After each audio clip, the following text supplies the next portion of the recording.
ဘေဘီလေးတွေအိတ်နေရင်ဘာကြောင့်ပြုံးရသလဲလူကြီးတွေကတော့ချစ်စနိုးနဲ့အိမ်မက်ထဲမှာနတ်သမီးလေးတွေလာကြည်စယ်နေတယ်လို့ပြောလေးရှိကြပါတယ်ဒါဆိုတကယ်အပြုံးကဘယ်အချိန်မှစတင်လာမလဲကလေးအသက်6ပတ်မှ12ပတ်တစ်လခွဲ3လအတွင်းမှာ social smile လို့ခေါ်တဲ့တကယ်အပြုံးကိုစတင်ပြုံးတက်လာပါပြီအဲ့ဒီအချိန်မှာတော့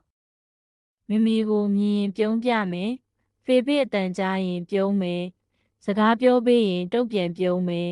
ဒါဟာသူတို့လေးတွေလူမှုဆက်ဆံရေးစတင်ဖွံ့ဖြိုးလာတဲ့အရေးကြီးတဲ့ဖွံ့ဖြိုးမှုအဆင့်တစ်ခုပါ